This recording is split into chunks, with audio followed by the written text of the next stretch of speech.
असारे संसारे निज भजन दूरे जड़धिया भ्रमन्तं मामन्धं परम कृपया पातु मुचितं मदन्यो कुदीन तत्र कृपण रक्षाति निपुनः तदन्नो केवामेति जगति शरण्य पशुपतेः ओम शांति शांति शांति.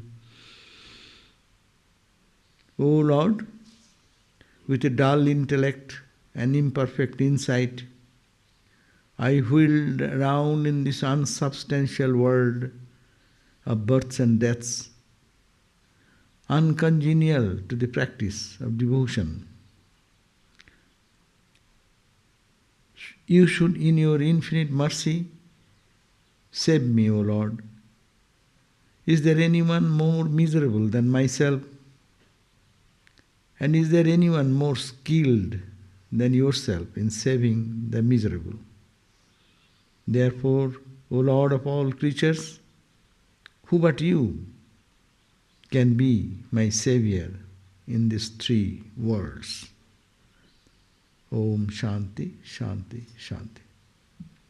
So our topic today, as has been announced already by Swami Sarvadevananda, that the topic is the forest of Samsara. It is a very strong statement. Samsara is so beautiful, no? So charming. Why it is forest? Forest is what? In forest we see what? Animals, insects, scorpions, snakes, jackals, howling, fearful animals, no? We live in a society. Why that is to be compared to the question of a samsara in the forest?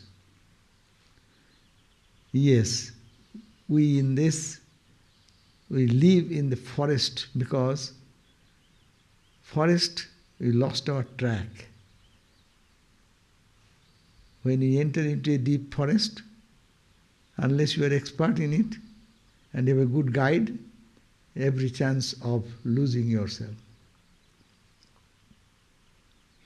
Because every road seems to be a path in between the two trees. But you wheel around and you lose yourself. This world is like that.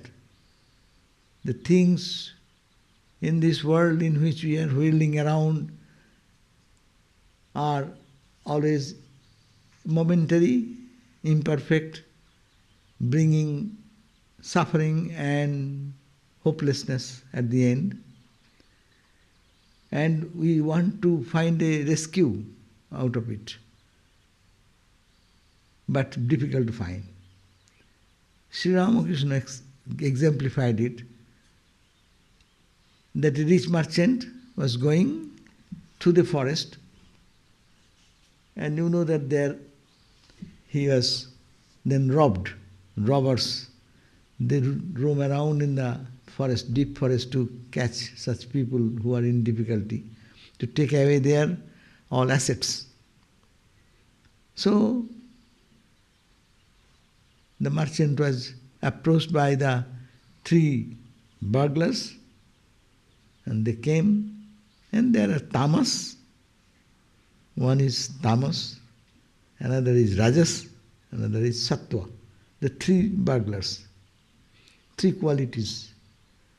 So tamas, it is a darker color, it's dark nature, it's mean nature, brutal nature. He has no mercy in the mind. So he comes immediately, grabs his all wealth. He's a rich guy, merchant is a rich guy. We are all rich people because in us is in divinity, in us is perfection, in us is absolute joy. We are the absolute Satchidananda self. No? Then being in this, tamas, when takes possession of us, it makes us forget about everything and robs everything all the assets, noble qualities, good qualities, the love, compassion, holiness, purity, all these noble things taken away. And not only that, then it takes out the sword and chop you, to kill you totally. And then in our life we find sometimes, no, we are in deep darkness. There is no way out, and it's everywhere. There is fear and fear of losing, fear of dying, fear of this. It is a really frightening situation. Then Rajas comes, as Ramakrishna's story goes on. He's a good guy, little better guy, but he has his pride. He says that, brother, why are you killing him? We have taken away all his assets. Our spiritualities all have been taken away already. So we have made them beggar. There's nothing in his possession. So why to kill? Rather we bind him here. Rajaha karmani bharata. So Raja's quality came and bind that guy with a tree and tied and said, okay, now let him be here. So what is the condition of this? Killing and keeping alive, like half killed, half dead, half life, no? Only few days he will be there in that forest, deep forest, no one will find him, and he cannot shout, he cannot cry, and no one comes to rescue. In Rajas, when you get into, Rajas dacoit takes possession of us, then we are bound slave, and we have no time, we have no rescue, as it were. And then Sattvic dacoit, when he comes, he is little compassionate. His mind is pure. He is a compassionate person. So he comes, says, Vacha, oh, you are suffering so much. He unties the bondage and takes, not only unties, Sattva quality, holds the hand of the person who has been robbed everything. His assets are gone, but at least his life is still alive. Now he gets his renewed life. The Sattva quality takes him from one point to the other point and gradually to the deep forest, where to move, which direction to move. He guides the guy, and ultimately takes him to the area. And so this is the end of the forest, so that is your home, go. So that is the home of freedom. It's daylight, nothing to fear. Bondage to freedom. Sattva quality helps to bring out of the same person who have been killed by tamas, almost going to be killed by tamas. Rajas bound it, and then third is Sattva quality. They help us to come out of the forest of suffering and pain and leads us to the path of our real nature, that is our own abode of freedom and in eternal joy. No? And there is no fear. You become fearless. Then this guy was very kind, this naturally grateful, because this Sattva dacoit, though he is a dacoit, but he helped him to come out of the bondage. So he was inviting him, sir, please come, you did so much for me, to have a cup of tea and stay with us with gratitude, please come. Natural. But he said, no, I am a dacoit. I am a robber. I cannot go. This is my range is in the forest of Samsara. I cannot go beyond, though it is sattvic quality. That's why this Samsara in which we are bound by the three gunas. Three gunas have caught ourselves and made us forget our divine entity, and they have taken total charge of it, and we are in suffering and pain and anguish. And whatever we do, everything becomes a question of future suffering, fear, anxieties, worries, and that's why the very Shankaracharya, I read that verse from Shankara, Acharya Shankara says, Asare samsare. This samsara in which we are living, it is unsubstantial. Why unsubstantial? Because it is momentary. We see it is here, but it is not here. We see, we are all in our young age, no? 20s. We thought it will be with us. But how it ran away, 21, 21, 22, and now we are 60, 70, 80. How did it go away? So it is not in our control. And it is unsubstantial because there is no substance in this living of so many years, what we gain through the world. Only frustration.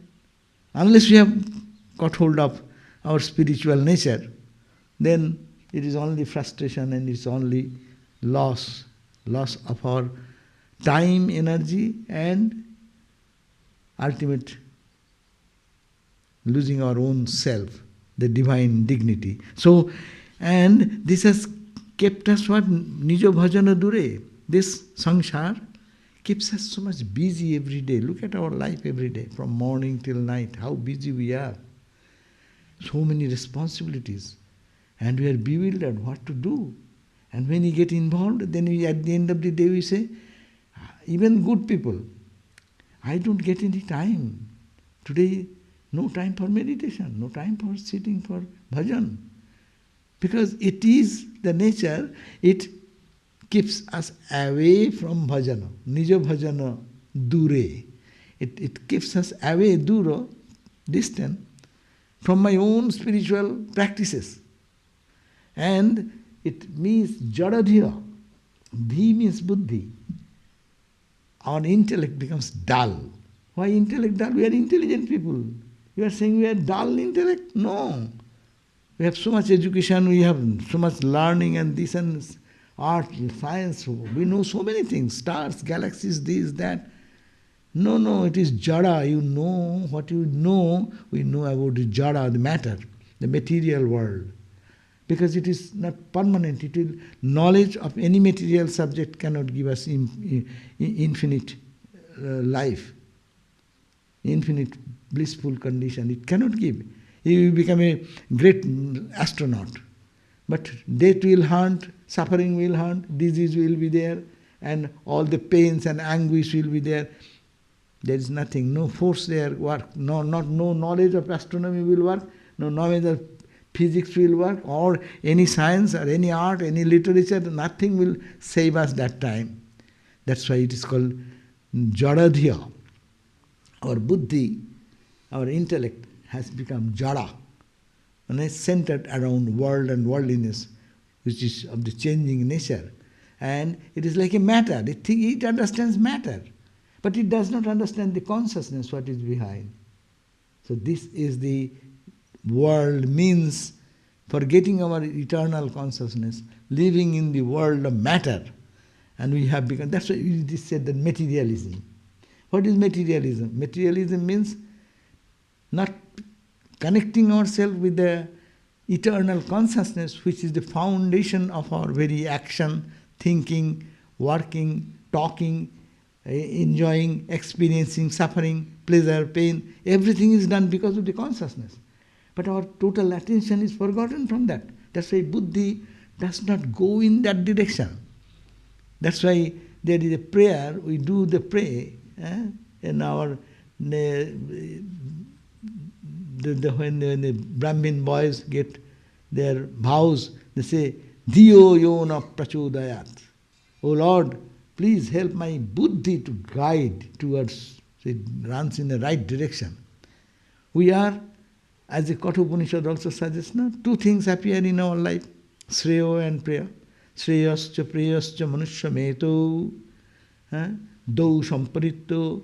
Two comes, two appear in our life, the world and spirituality. But we are entangled into the immediate things rather than the permanent thing. Shreya and prayer. What is Shreya? Shreya is the ultimate, which will give us eternal joy, eternal blessings, eternal freedom. And prayer is what? Which immediate, instant touch of joy, touch of peace. So we discuss this thing again and again. In instant gratification. What is instant gratification? Someone gives you good ice cream. See? Even thinking of ice cream, we feel joy. So that when you think of get the ice cream, aha, good, ice cream is good. And you touch it, and there is instant, some feeling of sensation is there. But that sensation goes up to this far and goes below the tongue. Then what is? It's just a memory, is it not? So the memory, and that memory may be not good. Tomorrow, if I am a fan of ice cream, if I don't get ice cream tomorrow, then what will be my condition? Yesterday you enjoyed that ice cream, but today you didn't get it, the supply is gone. Then you feel not joy, you feel little depressed. Today everything is there is no ice cream, no? So, feeling of that one's experience of that joy becomes a cause of suffering in future. That is the nature of the sensate world, and instant gratification through the senses. It is only tongue. So it happens with the 5 sense organs also. You went to a beautiful place and have a scenic beauty, and then that memory always is good, but you want to see more and more and more. So the sense gratification, which leads us to imperfection, that the joy what we want, it does not give us. It gives for a momentary time and followed by some frustration. So, and to gain this joy, we have to pay so much energy, so much time, so much of our efforts to get that joy. Say, good example, suppose we want a good meal to have. So you moms and mothers and who are all cooks, you go, how much you plan? You'll have to cook, so you make a plan, go to the grocery shop, purchase this, purchase that, and then bring it back, then dress it, cut it, size it, and then prepare. So much preparation is going on, and when the table is given, served on the table, you start eating. How long? Unless you talk. It is only 10-15 minutes job. And 10-15 minutes job is all gone. It's a momentary 10-15 minutes when it is we are sensing that. And then afterwards it may bring frustration also if tomorrow's meal is not that good. So this is the point, what is called the world. World with the sensate experience, my buddhi directing towards the matter and to try to find the joy through the matter is a frustrating experience. And that we learn much later. But we go through this experience again and again and again. That's why he says, Jadadhya. And Brahmantam, I am now roaming around. Mam, Andhang, I am almost with the eyes, but we have eyes, but we don't see. We see the matter. I see you as a person. I don't see you as God. I see the ocean waves and ripples as waves and ripples, not as ocean water. I see different ornaments or designs we see. We don't see the gold. We are not conscious of the gold. So each here, everyone is gold. We don't see the gold. We see the name and form only. That's why it is Brahmantang Mamandhang. With the eyes we have, but as if I am blindfolded. So I have, though I see, but I don't see. But the knowers of truth, they see.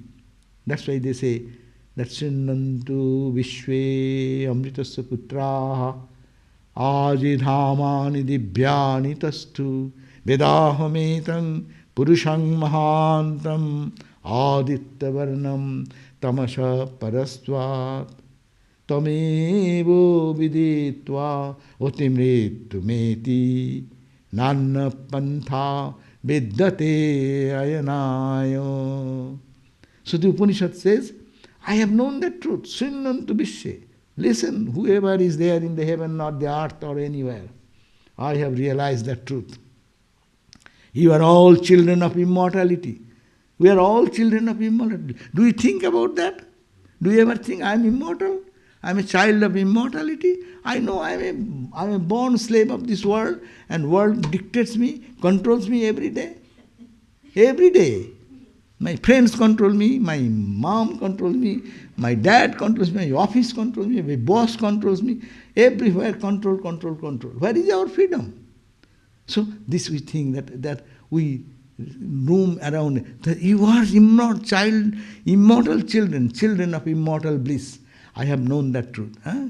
And that is the only way to reach to Amritasya putra aje dhamani divyani sastu vedahavetang purushang mahantam. I have known that purusham, that conscious entity, that grand conscious entity behind everything. Vedahavetang purushang mahantam. Aditya varnang. It is full of light, full of illumination. Aditya varnang. Beyond all darkness, there is no ignorance. That's why beyond all darkness, beyond all confusion. Buddhi does not direct us, it is matter. Buddhi will be purified and it will give us the knowledge. It is all divine. I am talking to divine. This is divine. Swami Vivekananda says, before you see this table, you see God first and then you see the table. That is called awakening out of the forest of samsara. But in the forest of samsara, we are Brahmantam, we are wandering in this unsubstantial world, not knowing that it is we are in danger, we are in trouble. We take it very natural, no? As we live our days in the world with duties and responsibilities, only doing work and earning money, having house, getting education, this, that, whatever we do, we are running. And as if there is no end to my efforts to gain peace. And this effort continues. But one day I find that how so many years have passed in my life, and what is my asset now? If I die now, what will happen? What will go with me? My PhD will go, my wealth will go, my house will go, my car will go, my friendship will go. What will go? We have come alone, we will have to go alone. Then we have to think about that. Then we understand, we are genuine people, but we are roaming in the world of unsubstantial nature. This asaro, samsara. And now every day we chant, did you hear? Chant the name of the Lord and His glories unceasingly, that the mirror of the heart may be wiped clean. Why? And quench that mighty forest fire. It is not only in the fire. Fire is caught in the forest. So you have to try out to get out of the forest. That is the condition of spiritual life. Spiritual life starts there. When we think that it is everything going on okay, God is not necessary. But when I am in trouble, then I said, why me? There starts spirituality. I don't mean that everyone should have to go through bad experience, but actually bad experiences, unwanted experiences brings us a waking call. That there is a fire. I'll have to find out some means to get out of this forest. Because I am eternal. I cannot die like that. I am caught by the trap of the three gunas, and they make me slave, and I am lost. I lost my own dignity. I lost my own wealth. As it were. Nothing is lost. Only buddhi has taken the wrong turn. So this is the idea. We chant and quench. We have to quench. What we do? We have to quench the mighty forest fire. We think that the world is so sweet. It is camouflaging. Everything is sweet. Honey, honey, honey. And your life, you look at that, where is honey? It is all poison. Sometimes it is all pain. This is the idea. First you have to understand it is not pleasing. It is not giving me the eternal joy I want it. But after that, when you get back to my own self, then you become renewed in your new life. Then you see everything you see is God. It is all you float in bliss only. There is nothing but Satchidananda, this universe. So Vedanta starts with this pessimism that everything, this is bad, this is bad. As we discussed just now, sensate experience is bad. There is so much suffering. While trying to, thinking that I shall enjoy a good meal, we have to work so hard.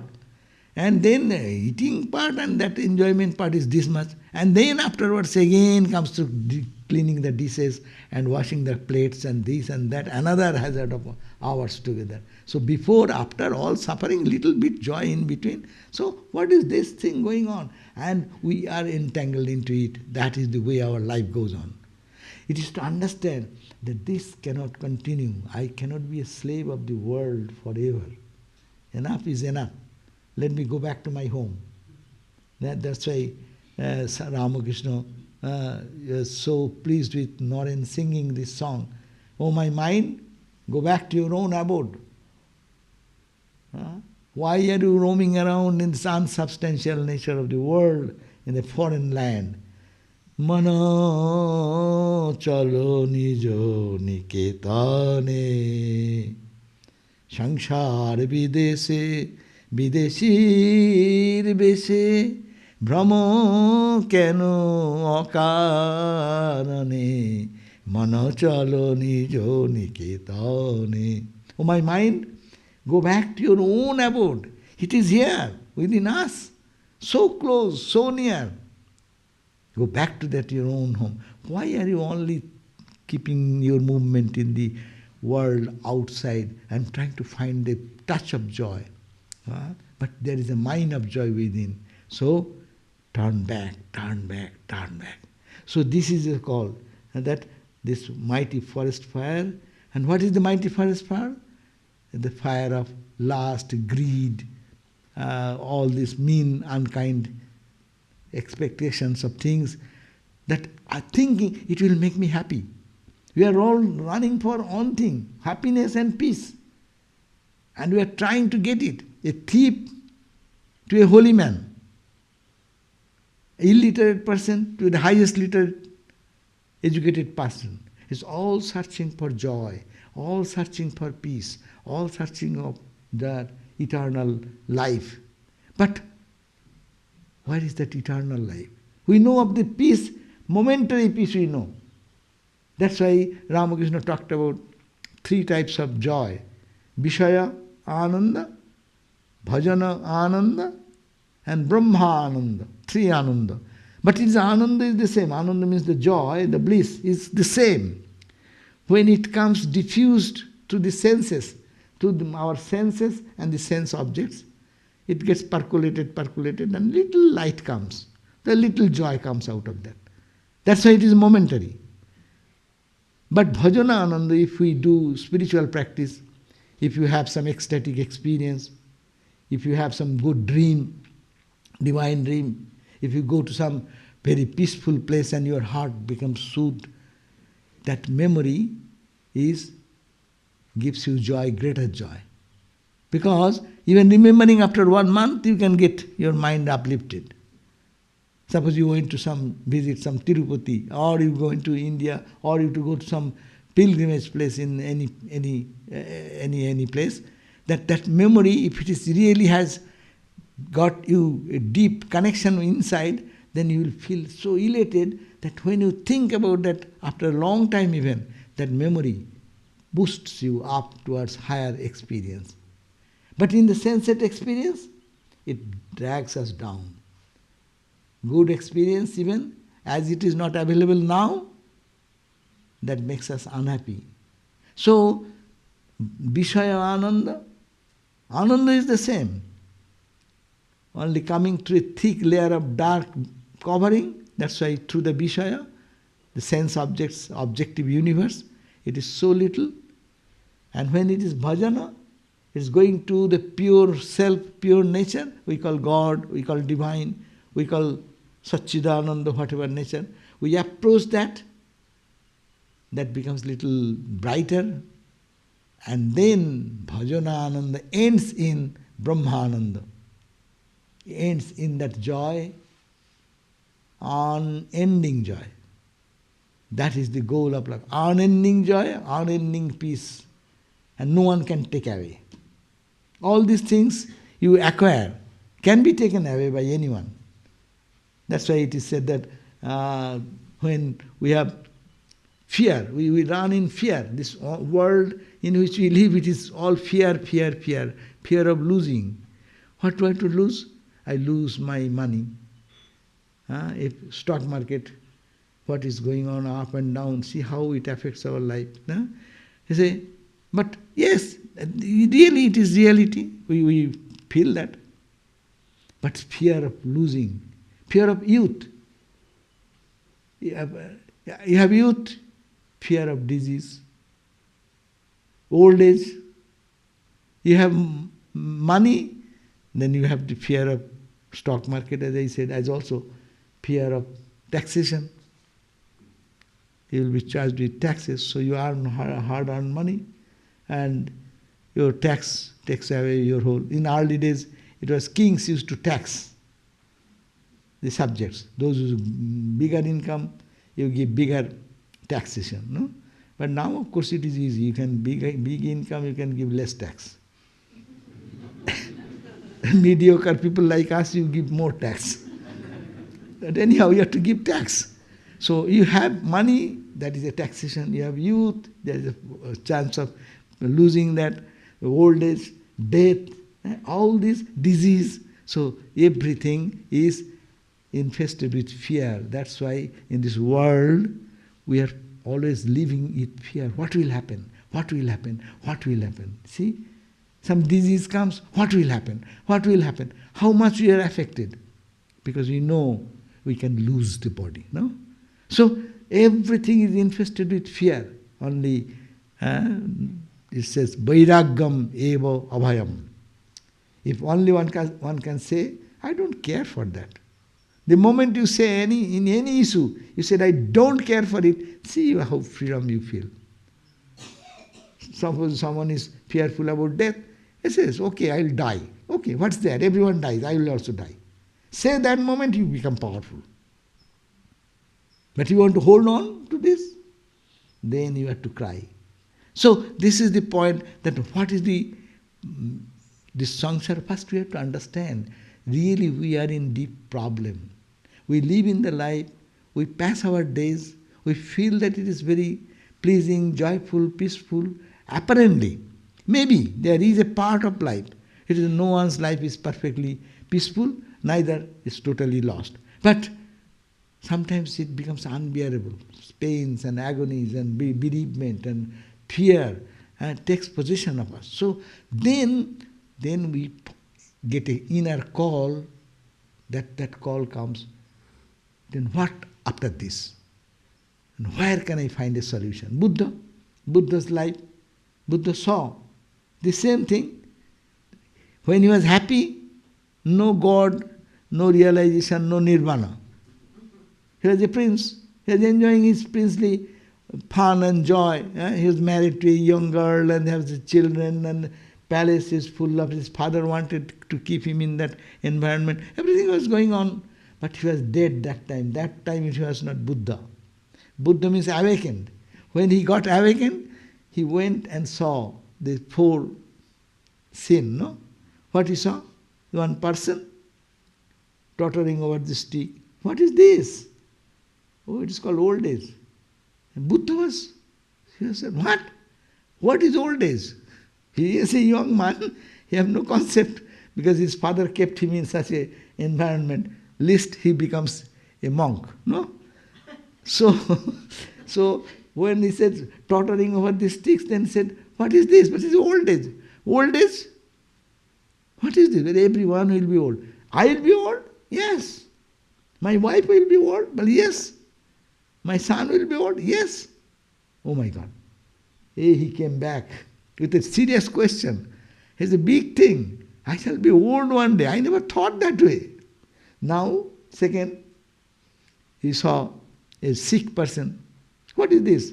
Sickness. He does not know because he is youthful always and in that environment. But he said, sickness? Yes, sickness comes in everyone's body. You are okay today, you may be suffering from some disease. He had no idea. Then he questioned, oh, sick? I will be sick. Everyone will be sick. We will be sick one day. And then death. No? Someone is carrying the dead body. What is this? It's a dead body. What is dead body? It's death. Death? People will die? Yes. I will die? Yes. That question comes then. And then he was God himself. We believe that God has come in the form of Buddha, nature, Christ, Buddhas. But he, by seeing one object, he was awakened. His questioning came, oh my God, then what is the way? I'll have to find a way out of it. I will be sick, I will be old, I will die. And then he saw the monk. He has no position, nothing. Face is beaming with joy. They say, what is this? It's called a monk. What is a monk? He gave up everything for God. He has no position. He's fearless. He roams around in the world and thinking that there is something else beyond. And then he started questioning. And then he left. So that is called renunciation. That means first to feel that it is a question. Big problem is here. We cannot just close our eyes and blindfold and say that, ha ha ha, it is good, good, good, good. But we should have to think about this and find a solution of it. And if it is the end, yes, we are born to die only, finish. That is one thing.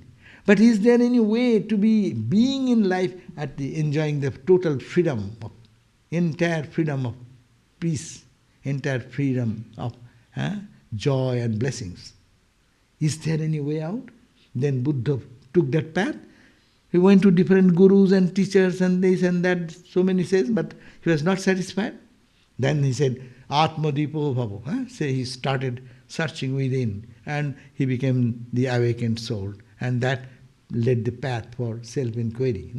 So this search must have to come, and it needs certain an experience.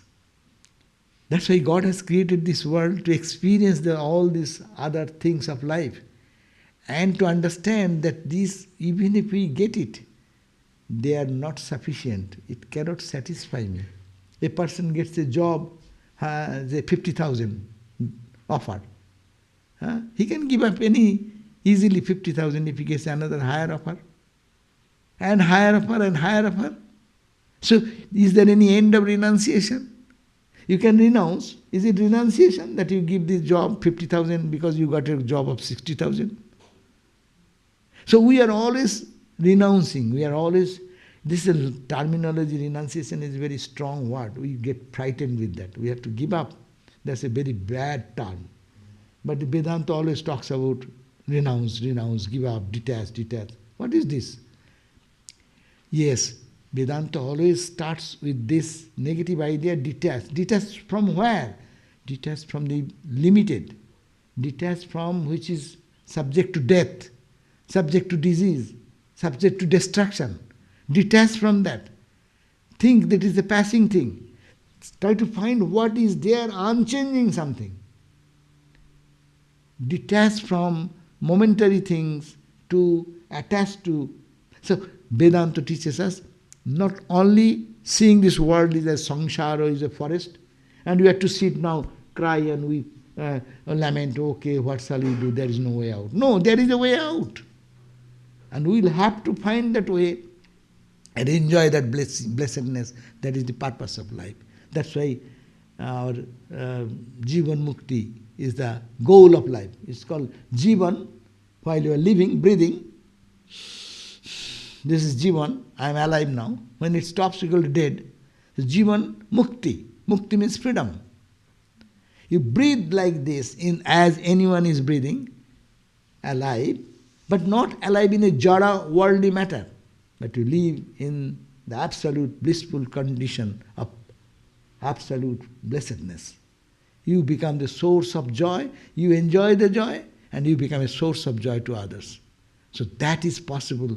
That has to go to this experience that it is a forest, and there we have to go through the experiences of all sensate experience and understand that yes, I went through that, it did not satisfy me. It did not give me the expected peace, expected type of joy and blessings. So, what is the other way? So, renunciation is the song, the call of the life. What renunciation? Giving the petty thing for higher thing. That we always do. For a greater achievement, we give up the lower state of our existence. No? Lower state of our achievements, we can give up those. So, this giving up of this little and craving for the eternal, that is the purpose of life. That's why your Jivan Mukti Vivek says that Jivan Mukti Sukha Prapti Hetabe Janmudharitam. We are born here not to cry, not to weep, not to think we are lost in the wild forest of the world or worldliness. No. But being in this life, understanding its futility, we can find out our real nature, our divine nature, absolute nature. And that is the sukha, that happiness, that eternal happiness. So this is this struggle. We find that people practice devotion. There are many ways to reach that path of devotion, path of knowledge, path of karma. We may say that this is a high philosophy, finding the highest joy. But I am to do my day-to-day work. I have my responsibility every day. So where shall I find your time? So am I to give up everything and go to a forest for meditation? No, it is not so. The divine nature has not left me anywhere. It is now, still now here.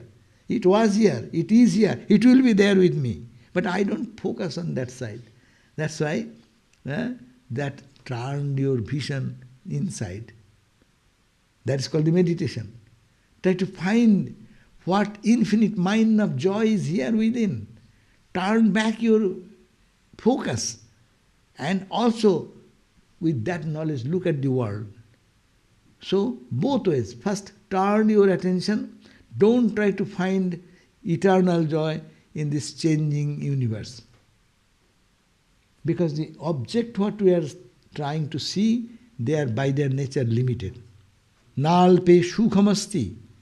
There is no happiness in alpo, in limited. Bhumaiva sukham. You want happiness? You should have to identify that you are infinite. All joy is in infinite.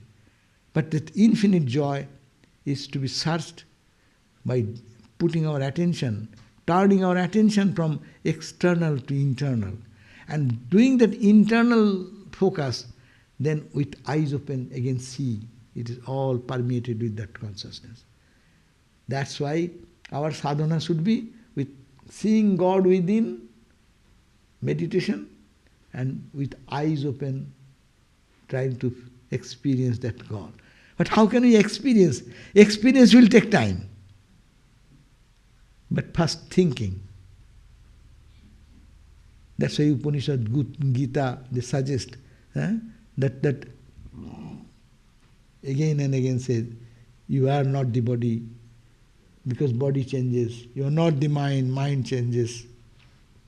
You are not your understanding, intellect, because today's understanding, you give up with higher understanding. So we are all, when we are schoolboys, we have our understanding about the world, about science, about the situations of the things. Now we are matured, we know our world view has changed. World has not changed, but world view is changing. And spiritual person will change their world view. It does not matter, it is all consciousness. Because of the consciousness, this robot is talking. It's a robot. Now all these examples are very easily, we can really relate to the present day science. We thank science. Vedanta thanks science to understand this truth very easily. These are all robots. They talk. Who is talking? But because of the consciousness, it is talking. Because of the consciousness, it is seeing. Because of the consciousness, you are hearing. A dead body cannot do anything. Neither see, neither hear, neither touch, neither taste, neither smile, neither become depressed. Even to be depressed, you need consciousness. Is it not? A dead body does not get depressed. The stone does not get depressed. But a person gets depressed because there is the consciousness and his expectation level is not met, so it goes down. The mind goes down. So this is the point with eyes open and eyes closed. This is a great sadhana. Not only, that's why our discussion that should not be ended in frustration. The world is bad, therefore go, everyone give up the home and go to the forest, find a forest nearby, and who will feed you? Oh, just be under the sun. Be under the sun, what is that? It is another trouble. Live in the world. Enjoy whatever is there. But think that the enjoyment is Lord behind, or the Satchidananda behind. Behind everywhere there is that reality. No? So, therefore start practice, no? That, therefore our Gita suggests what to do? Accept what is called Shreya, what is more beneficial, more fulfilling, and give up that which is Priya, instant. With instant gratification, give up that. For what? Not for zero, not for nothingness, but to get higher joy. We all do that. A college student, youthful time, party, dancing, singing, weekend, they forget all those things when examination comes. Huh? Why are you, examination come? What is that? Go out for fun. No, I have the examination is so for the cause of making a good result, you give up this fun and joy. No? Is it renunciation? You may say it is renunciation. Renunciation means giving away. It is fearful? No. It has a purpose. I give this up. So you are all here today. All of you are sitting here. You have so many commitments, so many responsibilities. Why are you here? You are losing those things. You are renouncing them. But you are here. You are thinking something more for something in the hope of something more, or you got something more. So this is the point, that we are always renouncing. From our childhood, mother is renouncing her whole day's labor and time for the baby. Whole day working, whole day coming from the office and taking care of the child for the whole night, seek this, that. Renunciation. Renunciation is the song of the soul. We are all renouncing. You are cooking for somebody, that's a renunciation. Your own comfort you are giving up. You are doing in the office, it's a renunciation. You are giving your comfort and going to the office and driving so much in the street, how much every day, or commuting becomes so difficult. Though people are working from home nowadays, but not everyone can do that. So they have to drive long distance. But they are taking all the trouble for what? For some salary, for some money. So getting something. So this is the point. We are basically constituted with the nature of renunciation. But we always renounce that. For the higher cause, we give up the lower things. That is not renunciation. That is actually a process of development of our real nature. So Gita suggested, Anityam, Ashukham, Lokam, Imam Prapyo, Bhajassamam. Bhagavad Gita says, look at this world. Anityam, it is not eternal. Ashukham, it is not full of, it cannot give you joy. It appears to be a touch of joy, but it is not real joy. Ashukham. Lokam, this world, Imam Prapyo, entering into this world, Bhajassamam. Worship me, love me, connect with me. So that is the sadhana we have to practice. It also says, Matra sparsastu kaunteya. O Arjuna, this world is always our own whole day experiences, matra and sparsa, sense and the sense objects. They get connected. When they get connected, then we get either joy, sukho, dukkho, sita, usna, heat and cold, happiness and suffering. Those experiences we get. Whenever the senses connects with the sense object. Tongue touches with the food. Eyes touch with something in the nature, beauty or good or bad. It makes us happy or unhappy. So these are the but these are all agama. This happiness comes. Apayana, it goes away. Therefore, what you do? Anitya. They are not eternal. Analyze this. Whatever we experience, good or bad, it came for some reason and it goes away. Nothing remains permanent. Therefore, tang titikshasya. Then you endure in your life all these things which come in the material world, but focus your mind in me, the divine, the conscious entity inside in Vedanta. Analyze that, and that's why I will focus on this point, that we will have to make a journey to the inward journey to our own self. You can call God, you can call Brahman, you can call Atman, you can call Nirvana, whatever terminology you want to give. Formula remains same. Anityam, Ashukham. This world is not permanent. See, what is permanent? Where is our grandpa, grandma? They are all gone into the glory. Our mom and dad, most of our mom and dad are gone. Now we are in the way to go away. What is our posterity will say, oh, my mom is gone, my dad is gone, my brother is gone, the sister is... It is always changing and it is all dying and ending in death, no? Anityam.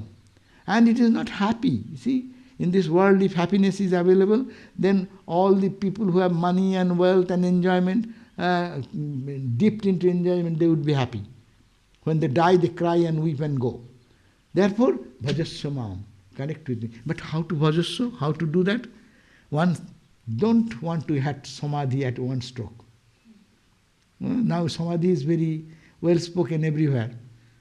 Nirvikalpa samadhi, savikalpa samadhi. Too high a talk. You will start where you are. Rather make one step at a time. So I'll just relate to a story. Our Swami Sarvadevananda Maharaj, who is the president, just last president, he passed away which day? Maybe 2 weeks? 2 weeks ago. Around 2 weeks, the Swami was our president, like Pope in our order, spiritual head, he passed away. So he said that, he said about himself, that is very meaningful for us. He said that when he was young, so he used to read many books. So some lines from a sonnet by Cardinal Newman come to my mind. He says, I do not ask to see the distant sin. One step enough for me. I read that. What is the point? I do not seek to see the distant sin. Brahman, Atman, Satchidananda, infinite, absolute. These are all words, only in the brain. No? I am talking, these are all words, is it not? But it's to make it reality, is a sadhana is there. There is a practice is necessary. But how to practice? Don't try to give one jump and enter. You cannot jump into the top of the mountain in one time effort. No? You have to go by step by step. So he says, one step enough for me. I did not understand the meaning when I was a boy. I read these lines, but they were in my memory. Many, many years later, when I had joined this Ramakrishna order, I happened to be climbing a mountain in India, and suddenly a big fog came and covered up everything. If you fall, you may fall 1,000 feet below. On one side gorge, no? And suddenly fog came. In our life, that is the point. You are in the full Atman. Suddenly fog came and feel that you are a human being. And human being, you are limited. You are this. You have to suffer this. You have to do this. All under the rule of this fog. Now, I want to go back my home. How to do? Then the sadhana says, if you fall, you may fall 1,000 feet below. But I could see one step ahead of me and one step behind. It's fog, but I can only see one step in the front. That much I can see. And what is behind, that much I can see. This much. Then what to do? Then he says, then I suddenly remembered this line, one step enough for me. I can carry on. I can go on. I need not see the distant scene. One step enough for me. In spiritual life too, we need not see the distant scene, nor is possible for us to see. But we have to keep ourselves on path, one step enough for me. Understand? One step enough for me. So where we are, let us move on towards our own self. One step enough is for us. Thank you.